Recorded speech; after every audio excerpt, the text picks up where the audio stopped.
мне Виталик, я бы этого не сделал. Да, я его уговорил. Виталий говорит, давай, нужен сюжет. Виталик, ты будешь паромщиком здесь. А я думал, это уже все, конец. И такой инструктору своему пишу, о, все, я получил письмо, все, порядок. А он такой, не-не, это ты только должен оплатить. Мы с Ладой наконец вычислили, какие именно таблетки вызывают у мамы зверский аппетит. Наверное, там ночуете.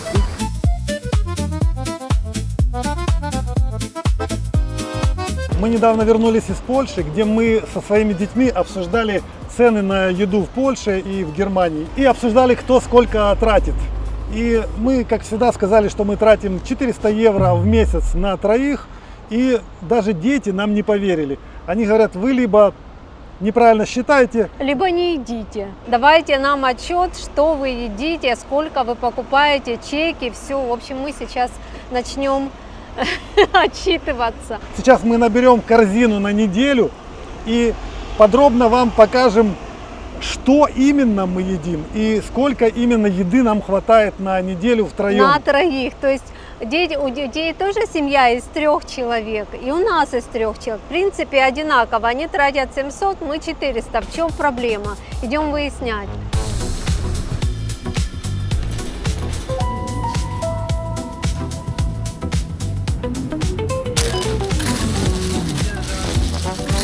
Ну что, мы даже специально не старались и купили продуктов целую корзину на 96 евро, да, ну почти 97 евро.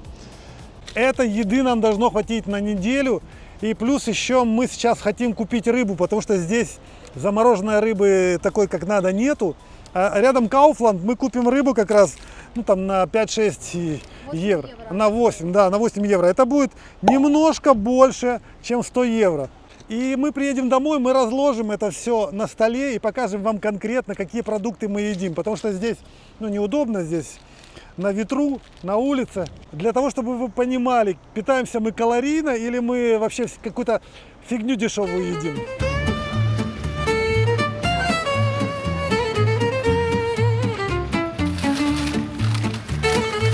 Эта рыба называется форель. Мы однажды с Ладой покупали такую живую. Но, вы знаете, замороженная тоже неплохо. Вот 2 штучки. Там 4. А, 4, да? Да. Нарисовано 2. 4 штучки стоят 8 евро.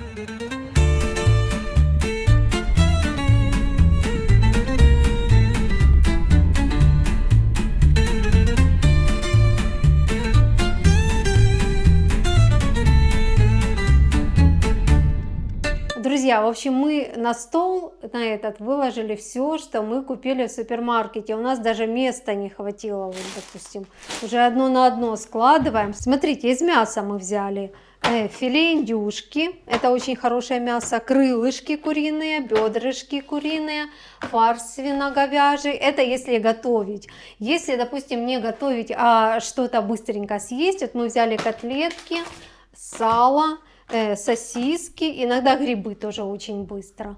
И иногда рыбку, если, допустим, надоело, мы просто печем рыбу, селедка опять-таки. Дальше из молочных продуктов мы взяли молоко, йогурт греческий, сыр вот такой кезе, масло, яйца тоже сюда относятся. Вот. Потом мы взяли, вот, мы пьем коктейли витаминные, это значит вот эти травки, шпинат, салат, укроп, вот такой вот салат, это все полезно очень. Клубничку, ягоды, яблоки мы бросаем в коктейль. Вот, это из такого. Потом смотрите, овощи, огурцы, помидоры, лук, морковка, буряк, редиска свежая, капуста цветная, вот мы ее иногда тушим, кабачки жарим или делаем блинчики. Вот бурячок такой вот прям вареный покупаем и делаем салат. Ну и, конечно же, мы позволяем себе немножко побаловаться. И сладости, да. Из сладости мы взяли в этот раз вот ореховую пасту наподобие нутеллы. Иногда берем варенье. Вот. Вина купили бутылочку. Мы не злоупотребляем, но любим. Оно, кстати, недорогое, 3 евро, даже меньше, чем 3 евро стоит. И это орешки греческие. Вот. И за хлеб мы забыли сказать. Хлеба мы покупаем немного на неделю, потому что его как бы маме нельзя. Мы тоже стараемся меньше есть. Булочки вот такие, ну как бы много-немного, смотрите сами, много Это- или немного Да. это. Это пончики, которые здесь Да. называются берлинеры. Ну почему? просто надо порадовать себя. Ну, маме, допустим, меньше можно, но мне надо больше, потому что я сильно худаю, поэтому хлеб я ем. Друзья, мы сейчас для вас сфотографируем чек, на котором написаны все продукты. Закинем его в искусственный интеллект. Искусственный интеллект сделает для нас перевод на русский язык, чтобы вы могли понимать, как называются продукты и цены напротив каждого продукта. И вы сможете узнать цены и сравнить с тем, что вы сами покупаете в магазинах. И мы хотим отзыв от вас. Может быть, мы чего-то не берем, чего берете вы. Может быть, мы не доедаем, по вашему мнению. Или же мы берем что-то лишнее или некачественное. Нам бы хотелось узнать, что вы об этом думаете и сколько вы денег вообще тратите в неделю на еду. Вот мы сейчас постарались купить именно столько, сколько мы съедаем. Ну и еще мы собираемся сами себя проконтролировать, чтобы вас не обманывать. И будем собирать целый месяц чеки, чтобы потом сложить их все вместе и посмотреть точно. Может, мы где-то врем.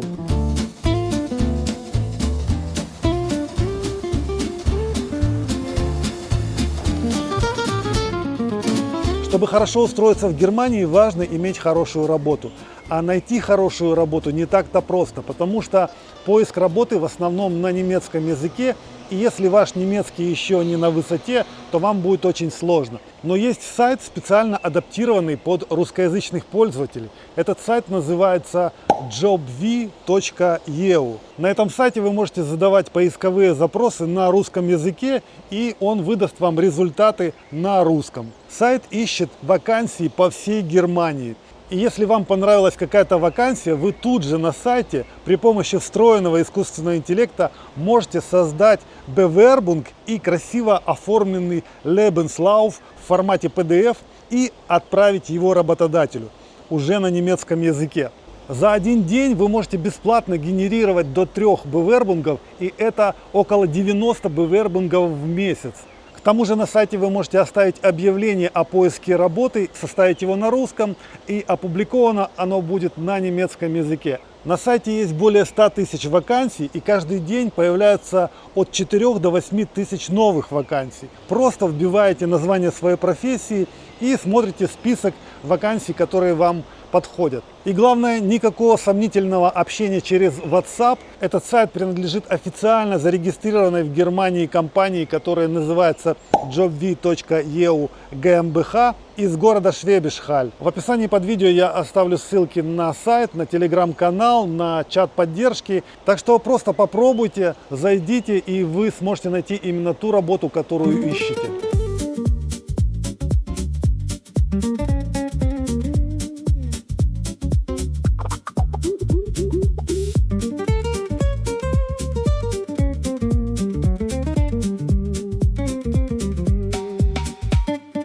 Прошло 4,5 месяца с тех пор, как мы с Даниилом первый раз пошли зарегистрироваться в автошколе в нашем городе.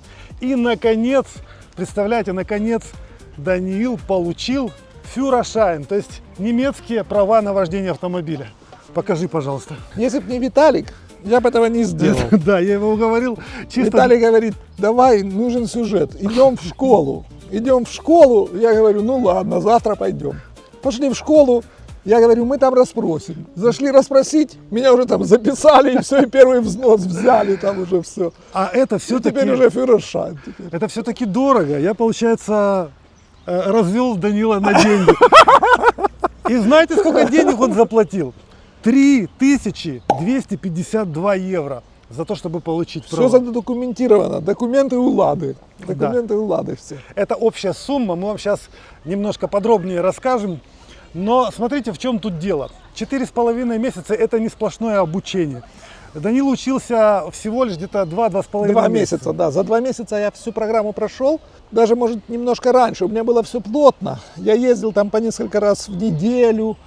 На занятия ходил тоже 2 раза в неделю, а иногда даже я к своему инструктору еще ездил в Кухен. И получилось, я там свои необходимые 12 занятий прошел довольно быстро. То есть это я раньше, чем за 2 месяца это все. Сделал. А почему так Да. долго ждал? Надо было ждать подтверждения откуда-то. Есть какой-то центр, который регистрирует нарушения и все такое. Я послал заявку в наш центр районный. Там долго что-то они думали. Потом мне через 2 месяца пришло письмо. Мы взяли твое дело в оборот. Заплати нам деньги, мы отправим в технический отдел твои документы. А я думал, это уже все, конец. И такой инструктору своему пишу: о, все, я получил письмо, все, порядок. А он такой: не, это ты только должен оплатить. Оплати еще пару недель надо ждать. Но эти пару недель еще, наверное, на 1,5 месяца растянулись. Вот, спокойно. когда говорят про немецкую бюрократию, это имеется в виду Да, вот именно такая ситуация, когда ты куда-то что-то отправил и ждешь, пока на это отреагируют. Но Да. все закончилось прекрасно, просто, честно говоря, я даже не ожидал, потому что многие говорят, с первого раза не сдают экзамены. Мы уже показывали, как Даниил сдал с первого раза Теорию. теорию, вообще классно так, легко, там без ошибок практически, да, или одна ошибка была? Да, почти без Вот. ошибок.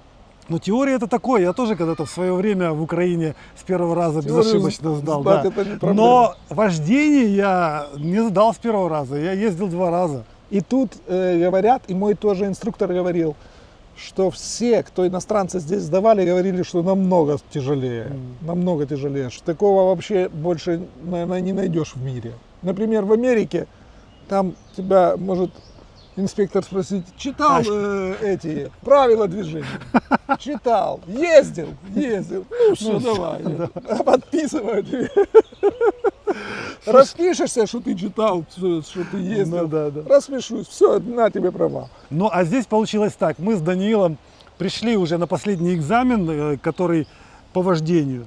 Да. И мы с ним сидели в кафе, вышли, и я говорю: давай я поснимаю, как ты будешь заходить в машину. Ага. И тут мы Школу, нарвались. заходить в школу. Я собирался в школу Да. идти.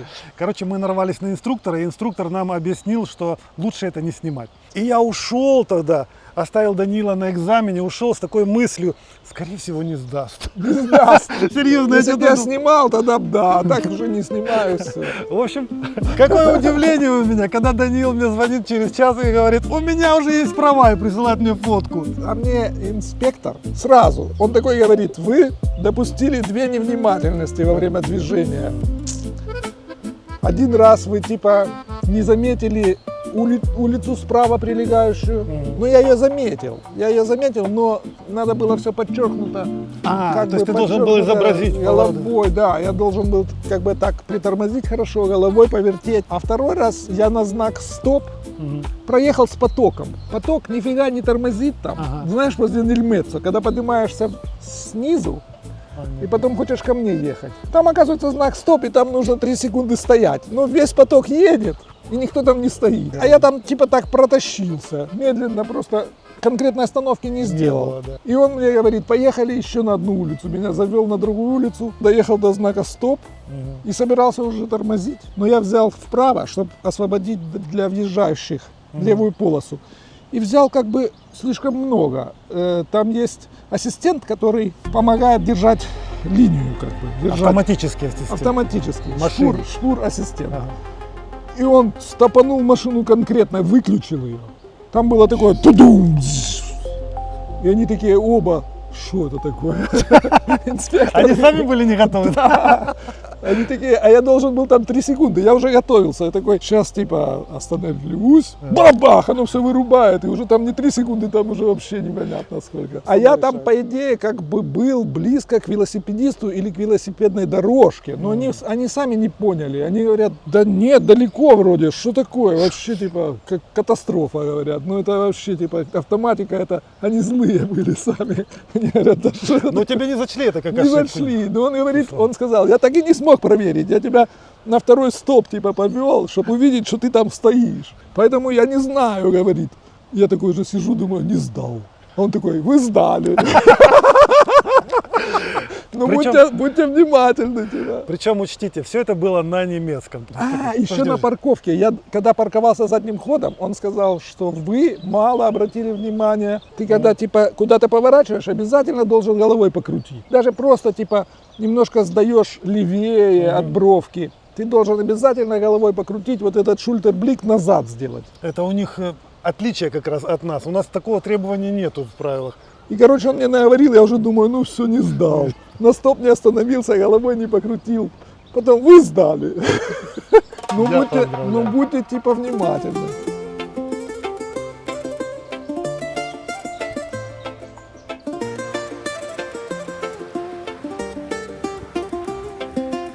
Даниил сдавал с правом вождения именно на коробке автомат. Да. То есть на моей машине на ручной ездить ему нельзя. Нельзя. Шады. Мой учитель немецкого, я сегодня с ним занимался и рассказал про тебя, про то, что ты сразу быстро получил права. И он такой говорит, есть история с моим другом, говорит, в Германии, а мой учитель из Германии.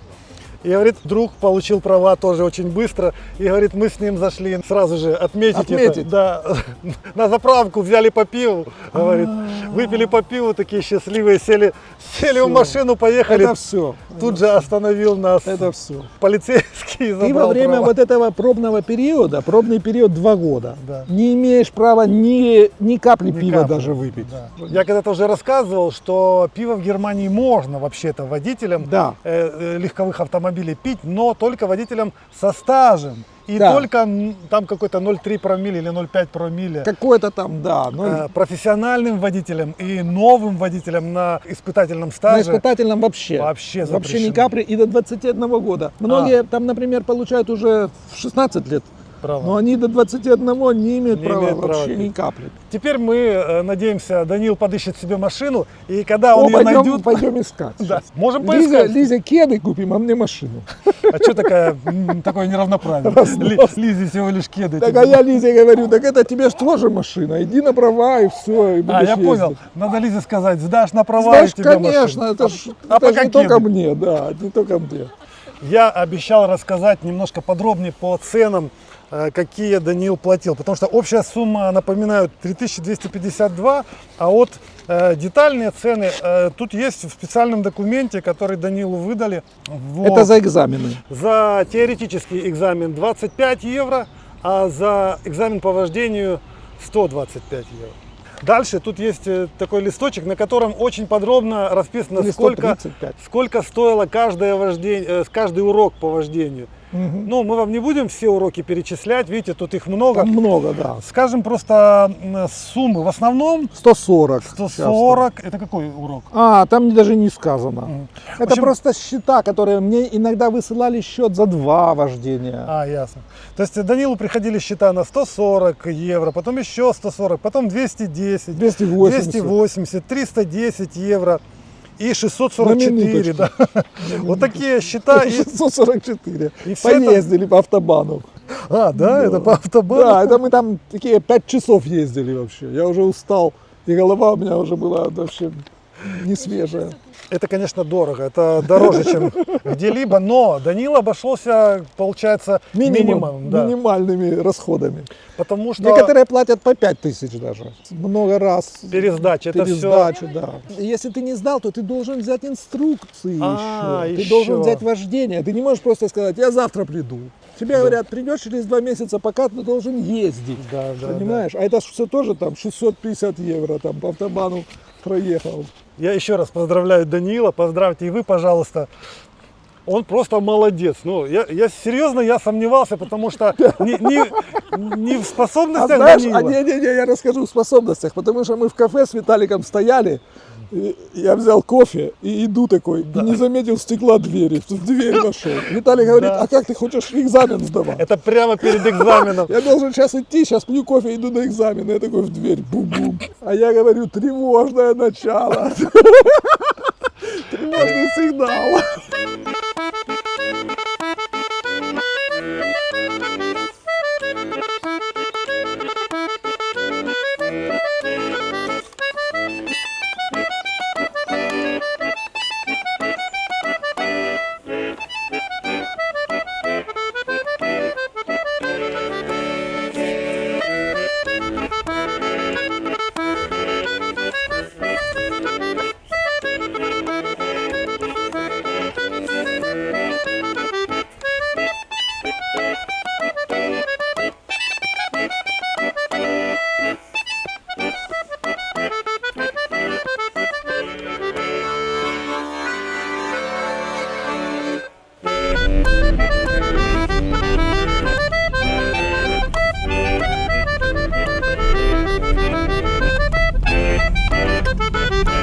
Мы с Ладой наконец вычислили, какие именно таблетки вызывают у мамы зверский аппетит.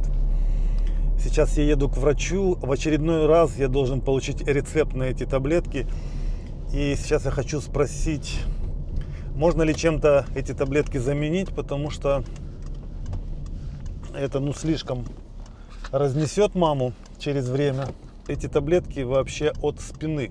Мама пьет их для того, чтобы у нее не было боли в спине при ущемлении нерва. Но, как видите, имеют абсолютно нехороший побочный эффект, что может привести к тому, что у нее боль в спине еще больше усилится, потому что увеличивается вес и нагрузка на спину. Вот он, Кранкенхаус в нашем городе, больничка. И здесь сейчас я пойду к врачу, возьму рецепт.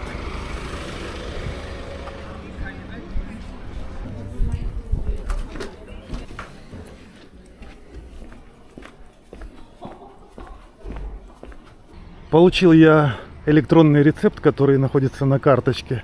Вот в этой аптеке надо будет взять, но после обеда, во второй половине дня. И взял я для мамы термин, записал ее к врачу, к неврологу, чтобы таблетки, которые вызывают аппетит, заменить на какие-то другие. Эти таблетки называются прегабалин. И они, сильно вызывают аппетит, поэтому лучше, наверное, от них отказаться, несмотря на то, что с ущемлением нерва и с болью в спине тоже нужно бороться.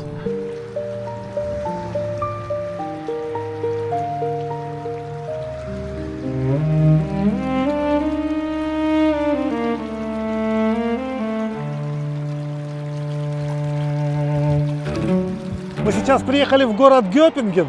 Находимся не на самой красивой улице. Эта улица называется Янштрассе. Мы ее очень хорошо знаем, когда мы учились в языковой школе. Мы каждый день по ней гуляли. Ах, времена были, Были да? времена, да. И поэтому мы знаем прекрасно, что здесь есть масса машин, которые продаются. Я хочу, чтобы Даня выбрал себе машину. Хочет купить, но стесняется. Я буду Ладу, я, конечно, стесняюсь, но я буду Ладу спрашивать.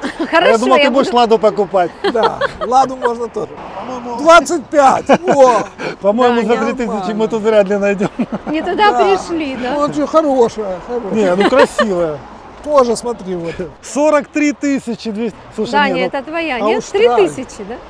43 тысячи. А, 43 тысячи. Еще 40 и можно покупать. Да. Машины красивые. Красиво. Это 37 890. 37. Да, вообще, можно сказать, даром. Это вообще 24. О, смотри, она так отдельно стоит, да? Да, Красавица. Ведь по дешевке 24. 24. Самая дешевая из всех. Придется искать, наверное, в другом месте где-нибудь. Не, вот эта зелененькая хорошая. Да, она стоит 25 110 евро. О, ничего себе дорогая. Да. А хорошая маленькая такая, да? Мне нравится такая, смотри. Маленькая, это для С глазками, Гайслингена. смотри, какие глазки Да, добрые. для Гайслингена супер. Смотри, это уже более приемлемая цена. 15, да, Почти 16 тысяч. да. А вообще по размеру тебя какая больше импонирует? Вот эта зелененькая, мне кажется, она для Гайслингена отличная. Да, По но... всем этим узеньким улочкам. Она со своим лицом. Слушай, для твоего роста нужно побольше Чуть-чуть, все-таки. да? Вот буквально через дорогу есть машины. О, совсем другие цены. 12 900, это почти 13 тысяч. Да. Тоже Рено. Но это бэушные уже, да, получается? Да. А вот всего 9. 9 тысяч. Ну, Вот такой 9 900, почти 10. Ну, а вот такой большая. универсал ты мог бы Смотри, себе взять? это Смотри, да. Это- сколько аккордеонов сюда В можно этом положить? есть прелесть своя, да? Мгм. Это уже 13 тысяч практически. BMW, Бэху хочешь? Такую крутую, спортивную какую-то, да? Вот эта серая машина за 15 490 О, евро. дорогая какая-то. 8 900. Ага. Вот ты сказал до 5 тысяч, да? Да, Или до 4? до 5, конечно, до 5, не дороже. И важно, чтобы был автомат. Автомат будет дороже немножко. Да. Смотрите, мы уже приближаемся. Peugeot 6290 евро. Крупный такой Peugeot. Красивый. Автомат. На автомате. Смотри. Даня, Не, уже- не автомат. Не? Не автомат. Да, но это машины очень дорогие. Проходим мимо. 13 тысяч, 19 тысяч, 23, почти 24 тысячи. Это дорогие, Даня, пойдем Ну, там дальше. за 13 такая вменяемая. Да. Да. Все равно у тебя не хватает. Не хватает. Надо еще 10 добавить. Да. Малыша можно купить, 80 евро в месяц платить. И сколько лет? Посмотри. Сколько лет надо платить, чтобы заплатить эти 10 тысяч, а? Это на 10 лет, наверное, рассрочка, да? Да, получается на 10. Сейчас надо посчитать. 9930 разделить на 81. На 81 получается 122 месяца. 10 лет. 10 лет. Ром. 10 лет. Друзья, они дают рассрочку на 10 лет. Так зато это новая машина. Слышь, так даже я могу такие цифры выплачивать в месяц. Да, да. А вот это вообще реально. Смотри, 60 всего в месяц. О, можно купить машину, внеся 64 евро Да, в месяц и катаешься себе. Как ты думаешь, это новье? да. Но не автомат. А, не автоматы. Ты вообще тут за 49 можешь. Ты. 34 евро в месяц, смотри. Вау, ладно, бери, это для тебя. Беру. Фиат. 34 евро в месяц. Фиат. Это очень соблазнительно. Ты за интернет больше платишь. За интернет Только больше подожди, я платишь. не понимаю. В месяц уменьшена цена, но цена на машину все равно остается 10 тысяч, 11, да? Это на Просто 20 дольше лет. будешь А, выплачивать. то Это есть на это на 20 20 лет уже. Ничего себе, 20 лет платить машинку. Да. О, ну это уже серьезная Вот цена. это автомат. Это автомат. 244 евро в Он месяц. стоит почти 30 tысяч, конечно. Полная цена 29 830 евро. Это что, Audi, да? И такая же, тут такая же, аудио. Аудиомашина. Красиво. Это почти такая же. Как говорил наш друг из-под Киева, Авдия. О, это автомат. Смотри. Автомат, смотри, 97 евро в месяц, Даня. Покупай. Peugeot. Да, Пеугиот. Пеугиот. Peugeot, смотри, какой красивый. Надо брать. Мы, конечно, видим, что здесь таких машин реально приемлемых для Данила нету. Мы просто хотим ознакомить людей с тем, что продаются, вдруг кому-то интересно. Но на самом деле машину и нужно искать в интернете, например, на Klein Anzeigen. Там цены поприемлемее, но, естественно, когда ты берешь машину с рук, ты можешь взять какой-то Черти что, да? черти что. Мы с Но Лизой поехали на первом году жизни здесь, поехали в Кухен за велосипедом. А дядька говорит, так бери машину сразу. Велосипед за 50 евро отдал нам, потом говорит, ну берите еще один велосипед за ту же сумму. Я говорю, окей, взяли 2 велосипеда, а потом говорит, так берите и машину мою.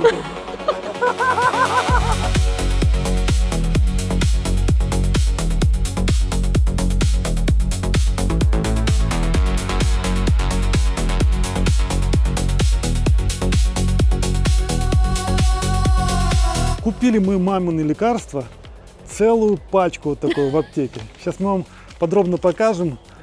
Да, вот чек. Заплатили мы 30 евро всего лишь за такую кучу лекарств. 30 евро, это значит по 5 евро за каждую За один упаковку. препарат. Да. Сейчас Влада подробно расскажет, что, зачем, почему. А мама у нас сидит в машине и ждет, пока мы с ней поедем на природу. Так, это Да. от почек. Вот такой вот препарат. Держи, мама, тебе. Вот этот препарат прегабалин, от которого мама поправляется, это препарат от ущемления нервов на спине, в общем, от судорог. Будем менять. Вот эти таблетки Будем менять. надо Я уже обязательно менять. взял уже термин через месяц, Да, правда. да. Но я спросил на ресепшене, она сказала, вы, конечно, можете потихоньку уменьшать дозировку. Немножко сами. будем уменьшать, да, Ольга Лукинична? Так, вот это вот для сна, называется апипромол по одной таблеточке на ночь. Там в комментариях спрашивали, что вы пьете на ночь. Вот, неплохой препарат. Он легкий, он очень легкий, потому что маме тяжелых нельзя снотворных. Дальше, вот это вот от основной тоже болезни, это от деменции. Это для улучшения кровообращения мозга, да, и против деменции. Против деменции. Этот препарат от давления, вот смотрите, вы спрашивали. Метформин – препарат от диабета. Мгм.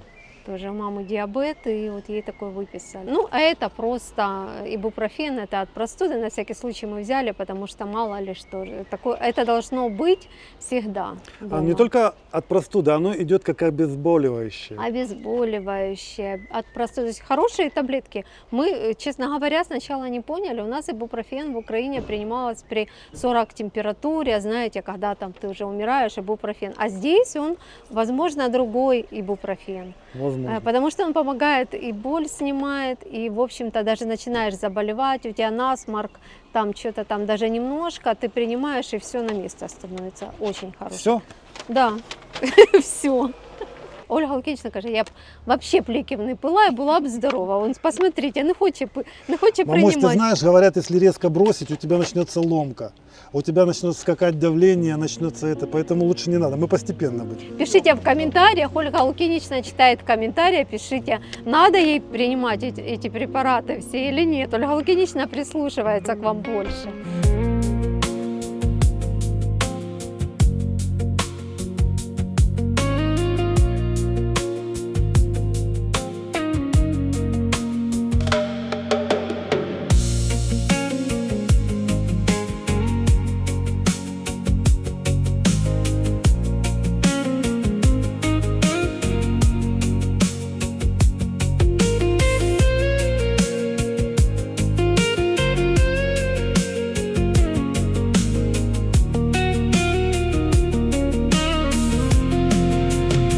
Мы сегодня приехали в ресторанно-гостиничный комплекс на природе. Здесь среди скал, в ущелье, возле небольшой речки.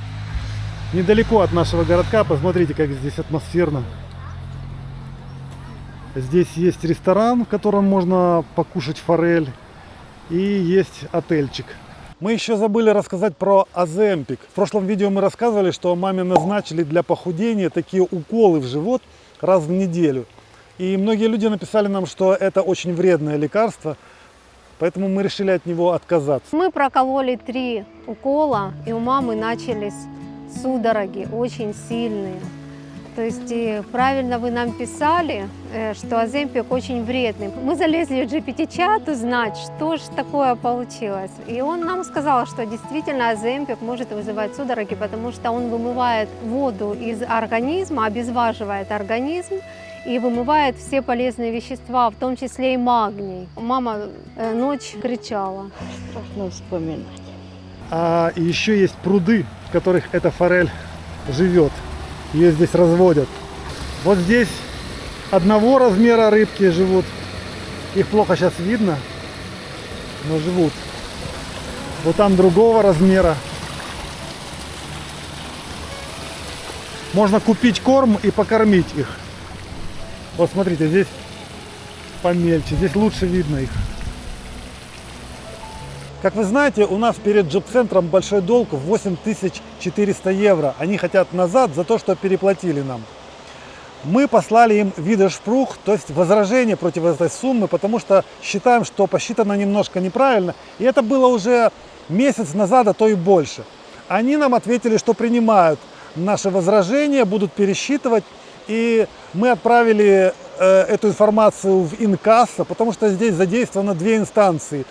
Джоб-центр, который присылает нам извещение, да, и пересчет, и инкасса, которая требует деньги назад. Так вот, инкасса прислала нам тоже извещение о том, что они приняли ко вниманию, что будет перерасчет, и типа ждут. Ну и мы теперь ожидаем, когда же придет перерасчет, и ничего не подозреваем. Но пока мы были в Польше, мы были там 10 дней, мы себе спокойно думали, что к нам никаких писем не поступает и все нормально. Но приехав, мы обнаружили 2 письма от инкассо, в которых они требовали дополнительные документы, запрашивали наши распечатки наших счетов из банков свеженькие, еще запрашивали документы из налоговой, и мы едва-едва успели ответить им, потому что там стоял срок до 15 мая, а мы приехали 14.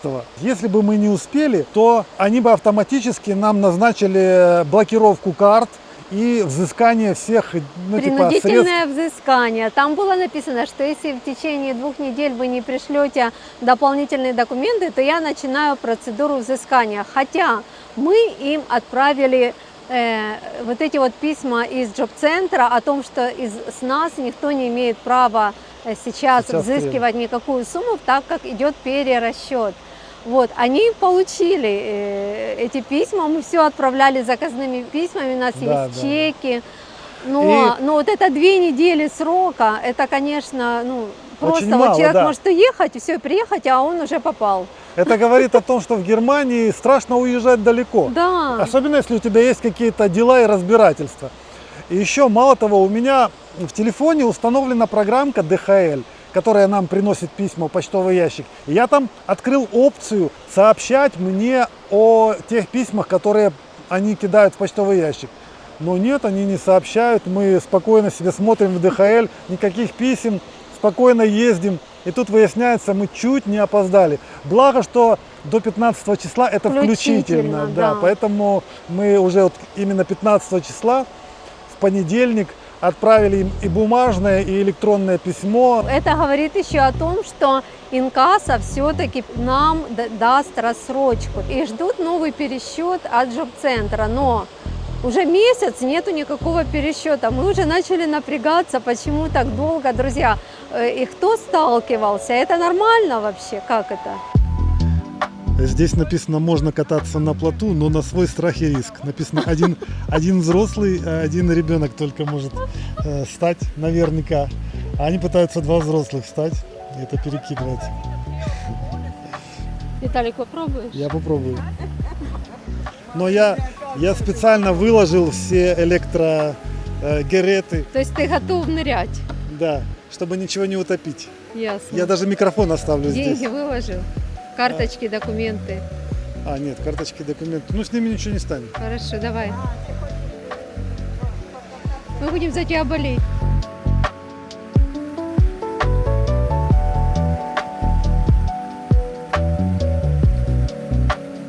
Бесстрашный Виталик. Молодец. Молодец, Виталик.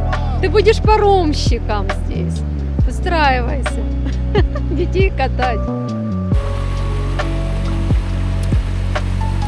Наверное, там ночуют эти. Альпаки. Лада у нас папарацци. Залезла к альпакам и подкрадается поближе и поближе. А альпакам все равно. Альпака на нее не реагирует, лежит и не смотрит.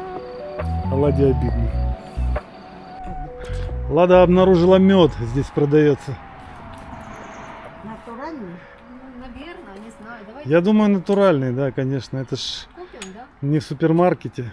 И здесь система самообслуживания. Стоит касса, так скажем, да, то есть сюда бросаешь монетки или купюры, но сдачи не получишь. Вот выбор меда. Лада тут уже изучила. Весь по 6 евро. То есть это цветочный мед, вот такой цветочный мед. Вот такой тоже цветочный мед кремовый, ну, загустевший. Потом вот это все цветочный, а вот это все намешанный мед. Вот этот мед, допустим, с корицей. Мед с корицей, первый раз такой вообще слышу. С имбирем, вот мед с имбирем. И мед с лимоном. Вот уже намешанный мед. И весь по 6 евро. Ну я не знаю, мы возьмем, наверное. Так, это все евро. Евро. Польских денег нету. Нету. А то мы могли бы привезти какие-нибудь польские, случайно перемешать. Смотрите, бросаю вот сюда 6 евро. И Лада забирает баночку. Ура. В прошлый раз мы купили рыбку, в этот раз мы купили мед. Мир всегда исчезает, когда ты закрываешь глаза, ты просыпаешься вновь, дорога бежит вперед, все выглядит как всегда. Но если обернешься назад, ты можешь заметить вдруг кем-то написанный код. Забудь, этого не может быть. Ты чувствуешь жар в груди, ты чувствуешь боль от ран, но ты не можешь забыть миг, когда мир исчез.